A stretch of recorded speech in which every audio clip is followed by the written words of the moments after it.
강원국의 지금 이 사람.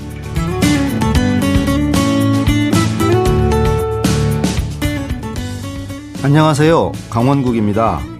사회가 어수선하고 미래가 불확실할수록 사람들의 불안, 분노, 무기력은 점점 더 커지는데요.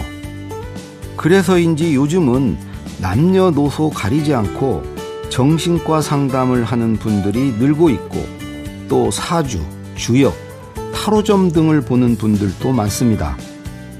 그런데 오늘 모실 분은 특이하게도 서양의 정신의학과 주역, 명리학을 접목하고 있는 분입니다.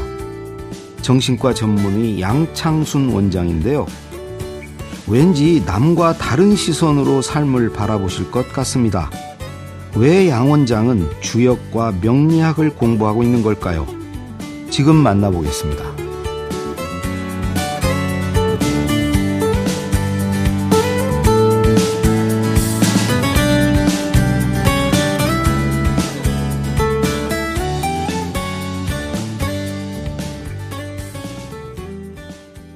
양창순 박사님 모셨습니다. 안녕하세요. 반갑습니다. 왠지 우리 원장님께는 박사님이라고 부르는 게 맞는 것 같은데 좀 그냥 편안하게 네? 예, 말씀해 주시면. 지금 그 클리닉인가요? 네네. 그걸 운영하고 계시죠? 예, 그러니까 그 정신의학과 의원도 하고요. 네. 그다음에 이제 기업 임원들을 코칭하는 마인드 앤 컴퍼니라는 이제 회사도 하고 있습니다. 대표시기도 하고 네. 원장님이시기도 하고.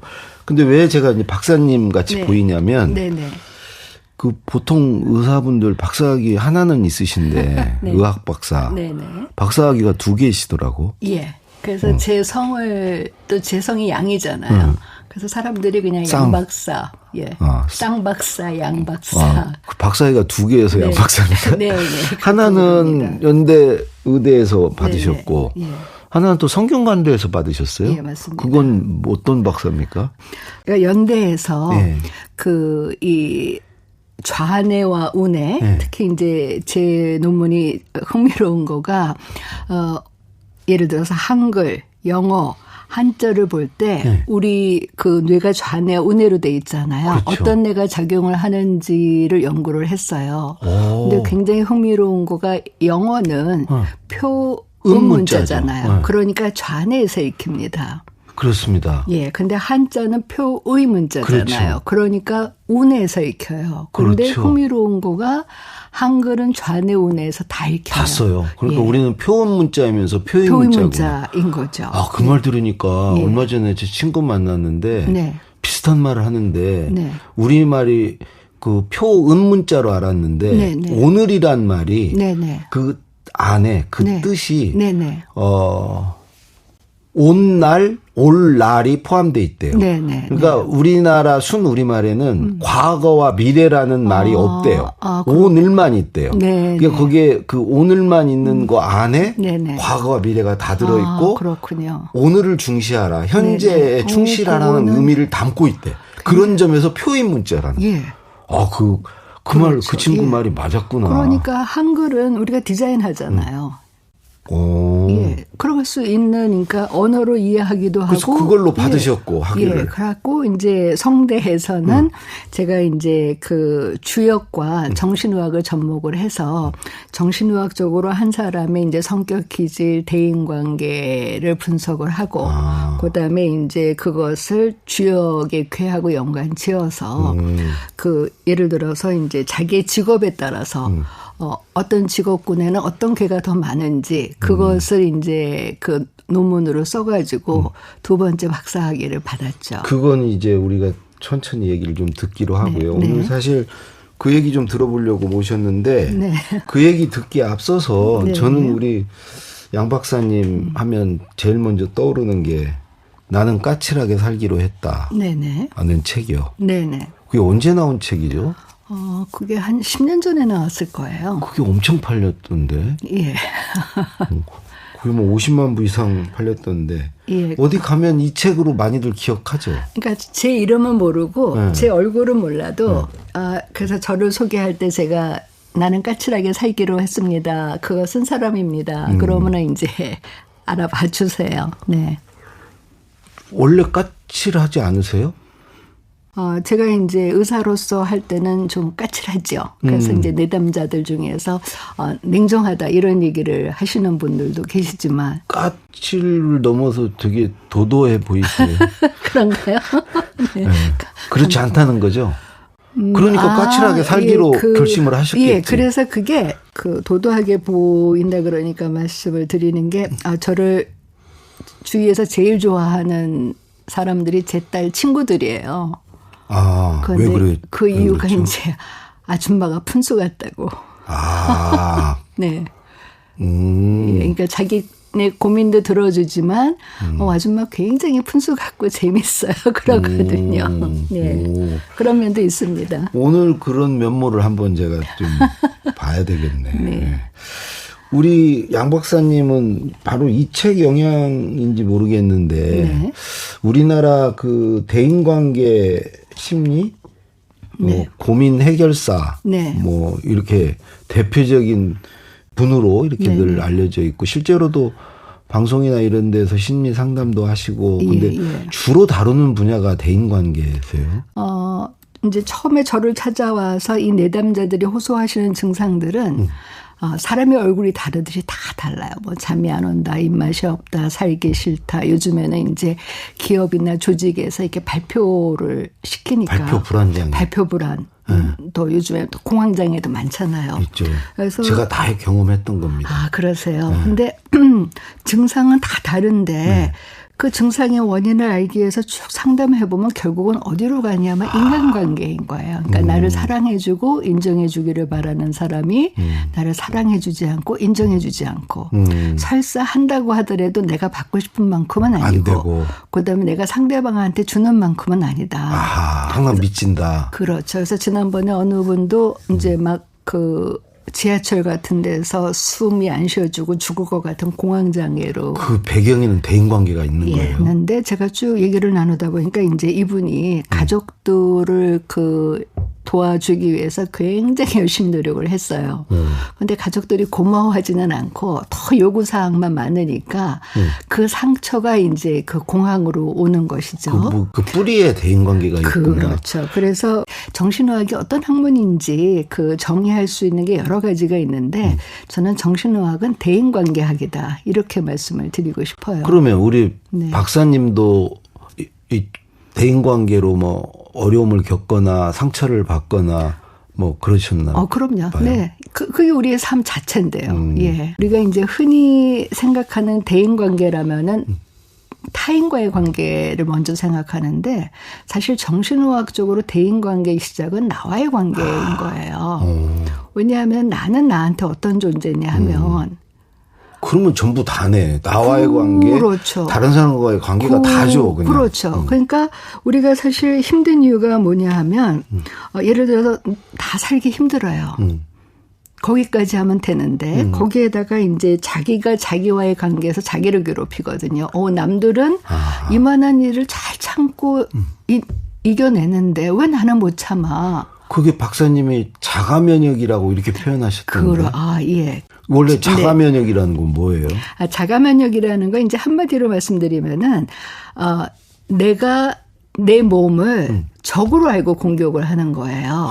그러니까 스스로 이제 들볶는 것인데 예를 들어서 이 정신적 자가 면역 질환에 걸리면 남은 나를 괜찮다고 해도 내가 나는 괜찮지 않은 거예요. 스스로 들볶는구나. 그러니까 이제 우리가 신체적 자가 면역 질환은 내가 내 몸을 공격하는 것이라면 그러니까 자기와 관계가 안 좋은 거네. 그렇죠. 그러니까 남과의 관계 이전에. 그렇죠. 예.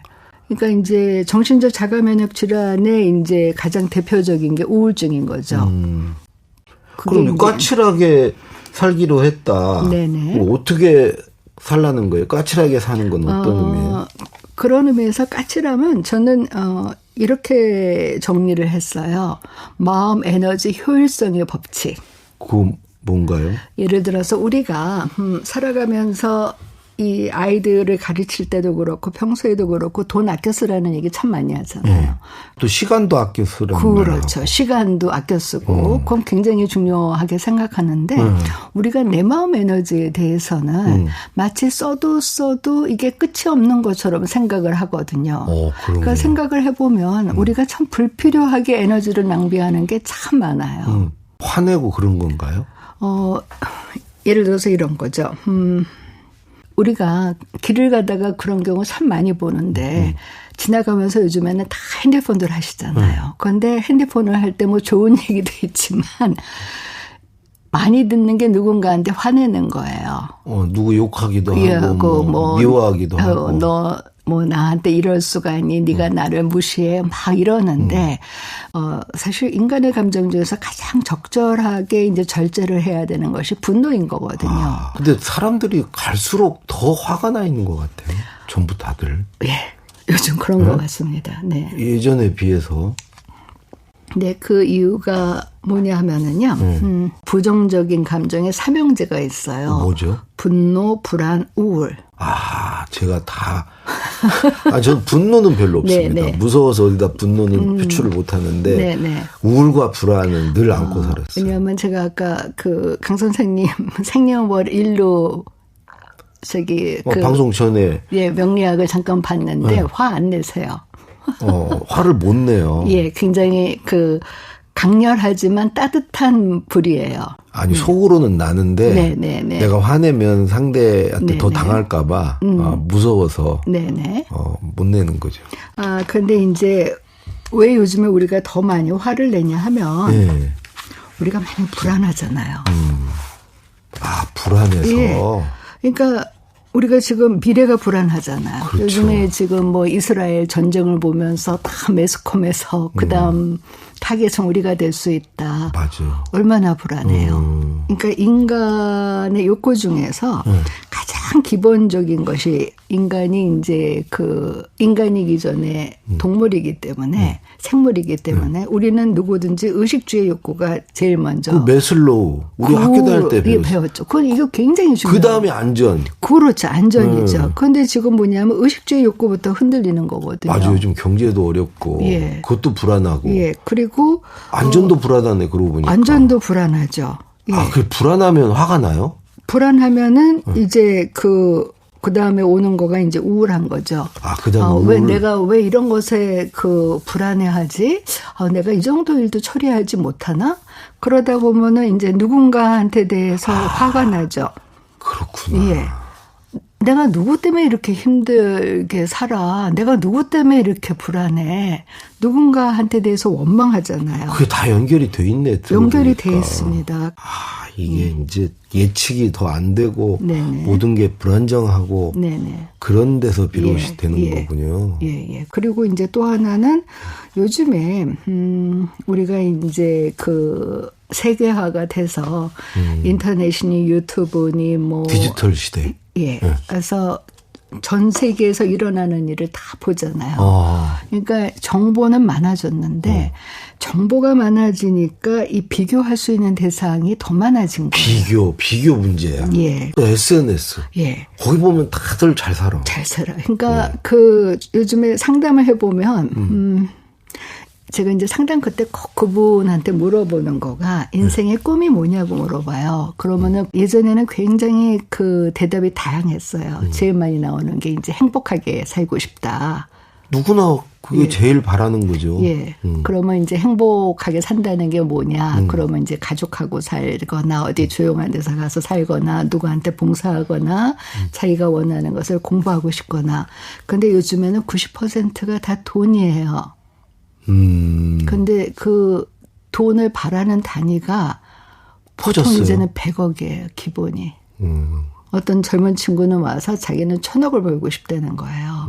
그러니까 내가 100억을 벌어야 되는데 나는 없으니까 화가 나는 거죠.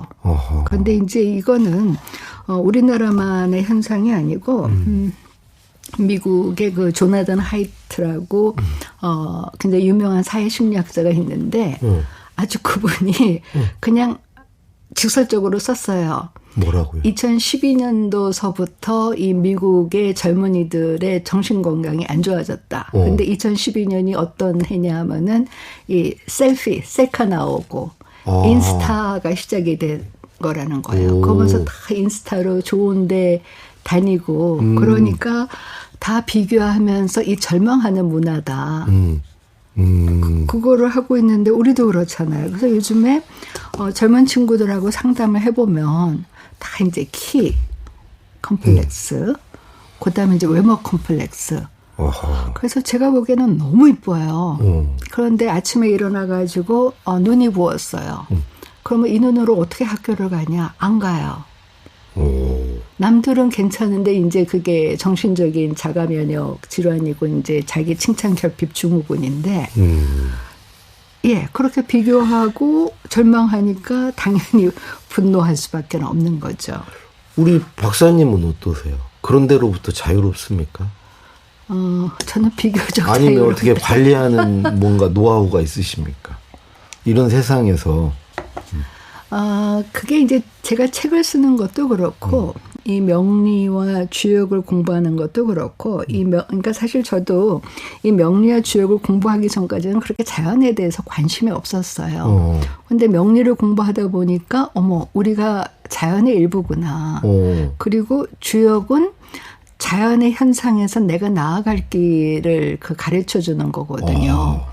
자연이 이렇게 중요하구나. 그래서 이제 자연을 이제 중요하게 생각하고, 예를 들어서 제가 이제 저도 뭐 우울하고 힘들 때 이렇게 하면 아침에 그 개미가 요만한 그 빵 조각 가지고 가는 거 보면 어머, 저런 친구도 저렇게 열심히 사는데. 그리고 이제 아스팔트 그 사이에서 그 이제 풀들이 자라나잖아요. 생명력이 이렇게 강한 것인데 거기에서 이제 저도 자연을 보면서 치유를 받죠. 그런데 이제 그게 우리 같은 사람은 자연을 봐도 별 의미를 깨닫거나 거기서 깨달음을 얻기 어려운데 우리 박사님은 아까 얘기한 그 명리학, 주역 이런 것들을 공부하셔서 이제 그런 게 훨씬 와닿겠네요. 예전보다는 더 그런 것 같아요. 그게 어떤 정신 수양과 요즘같이 이런 세상에서 본인을 이렇게 지키고 이렇게 힐링하면서 이렇게 살아갈 수 있는 힘이신 것 같아요. 그렇죠. 네.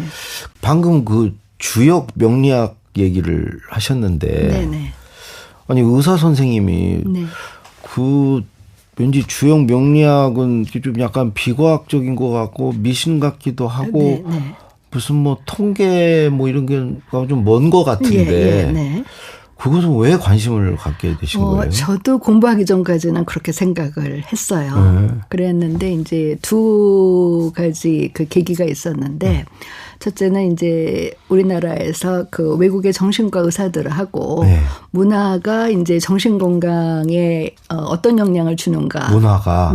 그런 주제를 가지고 이제 학회가 있었는데 어떤 외국인 정신과 의사가 저희한테 그런 질문을 던지더라고요. 한국도 그렇고 동양인들은 인생에서 어려운 문제가 있을 때 정신과 의사를 찾아오지 않고 점을 보러 간다고 하는데 많이 뭐 그러죠. 일본도 그렇고 저기 중국도 그렇죠. 그러면 그 심리까지도 정신과 의사로서 연구해야 되지 않는가? 그러니까 그 말이 참 일리가 있더라고요. 그래서 이제 저도 고민만 하고 있었는데, 제가 이제 그 상담을 하다 보면은요, 사실 그 요즘에는 이제 예전보다는 정신과에 대한 이 편견과 선입견이 많이 좋아지긴 했지만, 그래도 아직 오시기를 힘들어 하시는 분들이 계세요. 그렇죠. 근데 이제 우리가 살다 보면 불안할 때도 있고 내가 무엇을 어떻게 해야 될지 잘 모를 때도 있잖아요. 그럴 때 이제 우리가 쉽게 얘기하면 이제 역술가를 찾아가셔서 점집을 가시죠. 근데 물론 아주 좋은 분들도 계시지만 때로는 이제 그 불필요한 얘기를 하시는 분들이 계세요. 어떤 30대 중반의 젊은 여성이 불안해서 견딜 수가 없다고 저를 찾아온 거예요. 환자로? 네. 그래서 그분이 이제 저한테 원하는 것은 이 불안을 없앨 항불안제를 다오. 그런데 이제 왜 불안한지를 알아야 되잖아요. 그래서 제가 쭉 얘기를 나누다 보니까 이분이 저를 찾아오기 얼마 전에 우리나라에서 이제 굉장히 이름을 날린 용하다는 역술가를 찾아갔는데 그 역술가가 이 여성한테 당신은 2년 안에 죽는다고 그런 거예요.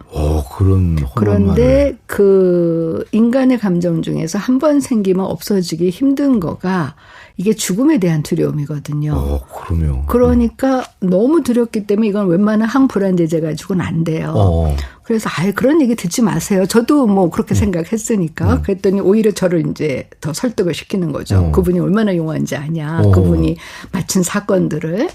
근데 저도 그게 충격이었는데 그분을 만난 다음에 그런 내담자들이 너무 많이 오는 거예요. 예를 들어서 딸하고 자기하고가 너무 이 갈등이 많은데 그래서 점을 보러 갔더니 딸하고 당신하고 사주가 안 맞아서 한 집에 같이 있으면은 둘 중에 하나가 잘못되니까 딸을 내보내라.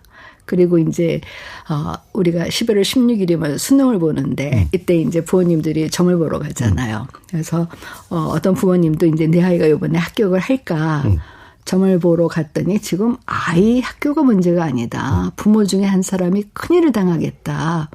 그러니까 그런 얘기 듣고 불안하다고 오시는 분들이 너무 많은데 그러면 제가 그분들이 어떤 근거로 그런 얘기를 하는지를 알아야지만 뭐가 잘못됐는지도 알 수 있는 거잖아요. 그렇죠. 예, 거기에다가 이제 저희가 학회에서 그 토론했었던 주제도 있고 그래서 이제 제가 명리학을 공부를 했습니다. 그랬더니 이제 명리학이 그렇게 2년 안에 죽는다, 뭐 금년에 교통사고 난다 이런 학문이 아니고. 점하고 명리학은 관계가 없어요? 예, 이제 크게 보면 우리가 점이라는 건 이제 육효예요. 우리가 이제 점 보러 가면은 뭐 이렇게 뭐 하고서 흔들거나 뭐 그다음에 쌀점도 보거나 그거는 이제 그게 점이고 우리가 이제 막 혼동하는 거가 명리학은 순수하게 내가 태어난 연월일시를 가지고 사주죠. 그것을 이제 만세력이라는 오행으로 이렇게 전환시키는 달력이 있어요.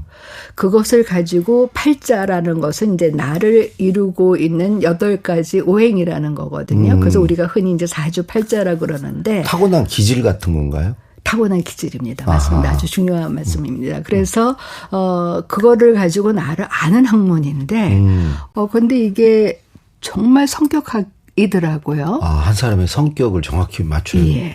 그 정확도가 대단하더라고요. 제가 이제 쭉 임상에서 정신과적으로 분석한 것과 명리학적으로 분석한 것과. 그래요? 예. 그리고 오히려 정신과에서 드러나지 않는 면들이 드러나더라고요. 그러니까 가장 흔한 사례가 요즘에 젊은 분들이 MBTI 좋아하잖아요. 그 중에서 가장 이제 하는 거가 외향성과 내향성인데 우리가 정신과적으로 검사했는데 외향성이 강한데 명리학적으로 보니까 내향성인 거예요. 원래 타고나기를. 예. 그래서 이게 아닌 것 같다. 그랬더니 되게 내담자들이 뭐라 그러시냐면은 자기가 원래 내향성인데 그게 너무 싫어서 일부러 외향적으로 하려고 노력을 했다는 거예요. 그러니까 명리학으로 보니까 그분의 진짜 모습이 드러나는 거죠.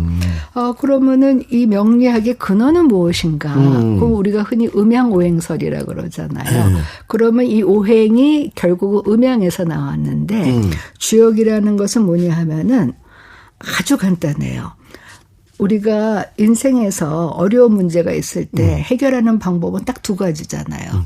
나가든지 물러서든지. 하든지 말든지. 하든지 말든지죠. 그게 사실은 이진법인 거예요. 우리가 지금 인터넷 이런 컴퓨터의 언어가 다 이진법을 0과 1인 거잖아요. 하든지 말든지.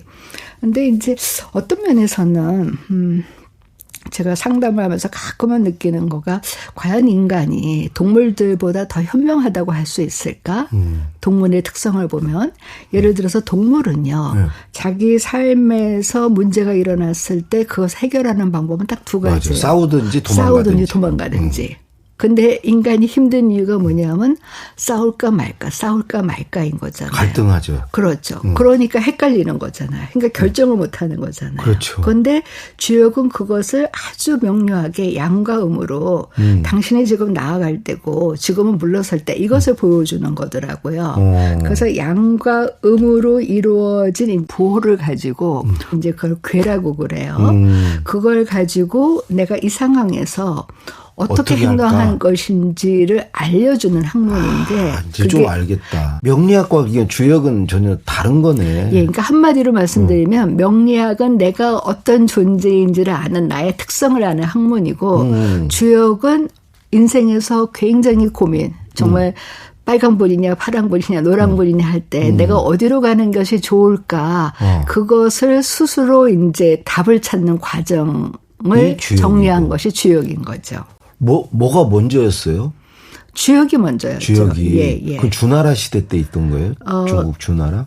거의 주역은요. 네. 그 중국의 그 신화와 같은 우리가 그 이제 그 복희씨. 그 누가 만든 사람도 없는 거죠, 주역은. 그렇죠. 그러니까 거의 신화처럼 구전으로 되었는 거죠. 왔는데 그것을 우리가 왜 주역이라고 하냐 하면은 그게 주나라 주자예요. 네. 주나라의 문왕이라는 분이 그것을 정리를 한 거예요. 그리고 그 주나라 문왕이 정리한 것을 보다 더 학문적으로 이제 연구한 것이 공자인 것이죠. 네. 야, 난 정말 어디 가면 다들 요즘에 막 주역 얘기하고 명리학 얘기하고 하는데 저게 무슨 점 보는 얘기인가 무슨 뭔가 늘 궁금해도 창피해서 물어보지도 못하고 늘 그랬는데 오늘 박사님 얘기 들으니까 대략 어떤 것이겠구나 하는 어렴풋이는 알겠어요. 자, 이제 오늘 그 주역과 명리학이 뭔지는 이제 개념을 좀 어렴풋이 알았으니까 내일 하루 더 모시고 좀 여기 좀 깊이 좀 들어가 보겠습니다. 감사합니다. 네, 특히 말씀하신 대로 요즘이 워낙 불안한 시대고 사람들이 또 막 그 불안과 우울과 이런 데 시달리고 계시는데 우리 박사님 이 말씀이 좀 도움이 될 것 같아서 내일 더 하루 얘기 나누도록 하겠습니다. 네, 격려해 주셔서 감사합니다. 오늘 말씀 고맙습니다. 네, 주역과 명리학의 지혜를 공부하고 있는 정신과 전문의 양창순 박사였습니다.